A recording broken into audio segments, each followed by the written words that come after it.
Praise the lord. దేవునికి మహిమ ఘనత ప్రభావములు కలుగునుగాక.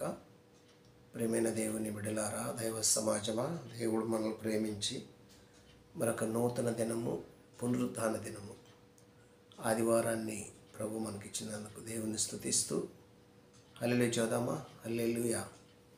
పునరుత్థాన పండుగ శుభాకాంక్షలు తెలియజేస్తున్నాను. రండి దైవజన్మ ఒక్క వాక్యము చదువుకొని క్లుప్తంగా దైవ ధ్యానం చేద్దాం. ఈరోజు ఆదివారం అందరము మందిరాలకు వెళ్ళి దేవుణ్ణి స్తుతించి ప్రభు శరీరం తీసుకొని ప్రభు రక్తమును పుచ్చుకొని ఆయన బలమును పొందే ఆశీర్వాదకరమైనటువంటి దినము ప్రభు దినం ఇది. కనుక ఈ ప్రభు దినంలో మనం దేవుణ్ణి స్తుతించాలి, మందిరానికి వెళ్ళాలి. కాబట్టి కొన్ని నిమిషాలు ఒక వాక్యం చదువుకొని క్లుప్తంగా దైవ ధ్యానం చేద్దాం. సామెతల గ్రంథము 5వ అధ్యాయము 1వ వచనంలో ఇలాగ రాయబడి ఉంది: నా కుమారుడా, నా జ్ఞానోపదేశమును ఆలకించుము, వివేకము గల నా బోధకు చెవియొగ్గుము, అప్పుడు నీవు బుద్ధి కలిగి నడుచుకుందువు. తెలివిని బట్టి నీ పెదవులు మాటలాడును. ప్రార్థన. పరిశుద్ధుడు, ప్రేమ నమ్మకం కలిగిన తండ్రి, స్తోత్రాలు. చదవబడిన వాక్యాన్ని ఇరిచి మాకు వడ్డించి నీ నామానికి మహిమ తెచ్చుకోమని, నాతోనూ నీ పిల్లలందరితో మాట్లాడి నీ స్వరం వినిపించి మహిమ పొందమని, దినదీవిన దిన రక్షణ ఇచ్చామని యేసునామములో స్తుతించి ప్రార్థిస్తున్నాను తండ్రి. ఆమేన్. హల్లెలూయా. దేవునికి స్తోత్రం. క్రీస్తునందు నాకు అత్యంత ప్రియమైనటువంటి జీవం కలిగిన దేవుని కుటుంబమా, దైవ సమాజమా, యేసుక్రీస్తు ప్రభువారిని నమ్ముకున్న ప్రతి ఒక్కరూ యేసుక్రీస్తులో నిలిచి ఉండాలి అంటే ఖచ్చితంగా యేసు ప్రభు చెప్పే మాటలు వినాలి, వాక్యము వినాలి. వాక్యము వినటం వలన విశ్వాసం కలుగుతుంది. వాక్యం వినటం వల్ల విశ్వాసం కలుగుతుంది. ఈ విశ్వాసం ఏం చేస్తుందంటే స్థిరపరుస్తుంది. ఈ విశ్వాసానికి, ఈ స్థిరపరచడానికి కారణం ఏమిటి అంటే, ఈ వాక్యము హృదయములో స్థిరమైన బుద్ధిని, స్థిరమైన గుణాన్ని, స్థిరమైనటువంటి అభిప్రాయాన్ని కలుగు చేసి స్థిరపరుస్తుంది వాక్యము. కాబట్టి ఉపదేశము వలన వాక్యము స్థిరపరచబడును అని లేఖనము సాక్ష్యమిస్తుంది. చూడండి, ఇక్కడ 20వ కీర్తనలో సామెతల గ్రంథంలో 20వ సామెతల గ్రంథం 20 అధ్యాయం 18వ వచనంలో ఉపదేశములు ఆలోచన చేత స్థిరపరచబడును. ఉపదేశములు ఆలోచన చేత స్థిరపరచబడును.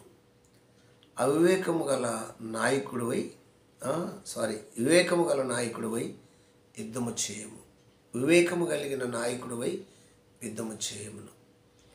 నీవు యుద్ధము చేయాలంటే, పోరాటం చేయాలంటే, ఆత్మీయ పోరాటంలో ముందుకెళ్ళాలంటే వివేకం కావాలి. వివేకం కావాలంటే ఏం చేయాలి తెలుసా?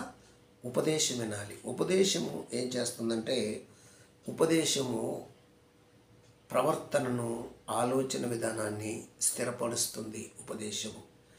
కాబట్టి ఇక్కడ ఈ సామెతల గ్రంథములో నా కుమారుడా, నా జ్ఞానోపదేశమును ఆలకించుము. ఏ ఉపదేశము? జ్ఞానోపదేశము, ఆలోచన చెప్పే ఉపదేశము. ఏమండి? అభిషేకం ఇచ్చే ఉపదేశము, తెలివినిచ్చే ఉపదేశము, అది దేవుని వాక్యం అనే ఉపదేశము ఖచ్చితంగా వినాలి. నా కుమారుడా, నా జ్ఞానోపదేశము ఆలకించుము, వివేకము గల నా బోధకు చెవియొగ్గుము. ఏ బోధ అంటండి? వివేకము గల బోధ, వివేచనిచ్చే బోధ, తెలివినిచ్చే బోధ, తెలివితేటలిచ్చే బోధ, ఆలోచనిచ్చే బోధ, వివేకము కలిగిన బోధ. ఎవరి బోధ అంటే యేసయ్య బోధ. అందుకే భక్తుడు పాట పడతాడు: నేర్చుకొనుటకు నీ యొద్ద యేసు కూర్చుని ఇందునయ్యా, నేర్పించు యేసయ్య, నేర్పించు యేసయ్య, నా మంచి బోధకుడా, ఉపదేశము చేయి బోధకుడా, ఎవరు ఉపదేశం చేస్తారు అంటే పరిశుద్ధాత్ముడు ఉపదేశం చేస్తున్నప్పుడు వినాలి. ఆనాడు మోషే కొండ మీదకి ఎక్కినప్పుడు దేవుడు ఉపదేశం చేశాడు, మోషే ఆలకించాడు. మోషే యొక్క ముఖరూపము ఎలాగ మార్చబడిందంటే అభిషేక తైలంతో నింపబడి దగ్గ మెరిసిపోయిందంట మోషే ముఖము. మోషే ముఖము కొంతమంది చూడలేకపోయారంట కిందకి దిగి వచ్చినప్పుడు. అంతగా అభిషేక తైలముతో జ్ఞానాత్మతో నింపి మాట్లాడే వ్యక్తి ఎవరంటే ఆయన పేరు నజరేయుడైన యేసుక్రీస్తు. కాబట్టి ప్రియాదైజన్మ ఉపదేశం వినాలి. వివేకము గల నా బోధకు చెవియొగ్గుము. బోధకు చెవియొగ్గాలి. ఈరోజు ప్రతి ఒక్కరూ ఆయన మాటకు ఆయన బోధకు చెవియొగ్గి ఆయనకు లోబడి ప్రయాణం చేస్తారని నేను విశ్వసిస్తున్నాను. ఇంకా కిందకు వస్తే 2వ చరణంలో ఎప్పుడైతే జ్ఞానోపదేశము ఆలకిస్తావో, ఎప్పుడైతే వివేకము గల బోధకు చెవియొగ్గి ఉంటామో అప్పుడేమైందంటే అప్పుడు నీవు బుద్ధి కలిగి నడుచుకుందువు. తెలివిని బట్టి నీ పెదవులు మాట్లాడును. ఏది పడితే అది మాట్లాడవు. బుద్ధి కలిగి తెలివిని బట్టి నీ పెదవులు మాట్లాడతాయి. ఎప్పుడంటే 1 ఆయన ఉపదేశ జ్ఞానానికి చెవియొగ్గాలి. 2 ఆయన ఉపదేశ జ్ఞానానికి చెవియొగ్గి విన్నప్పుడు వివేకము కలిగి తెలివి కలిగి నీవు నడుచుకోవటానికి దేవుడే కృప చూపిస్తాడు అని లేఖనము సాక్ష్యం ఇస్తుంది. స్థిరపరచబడుతుంది బుద్ధి.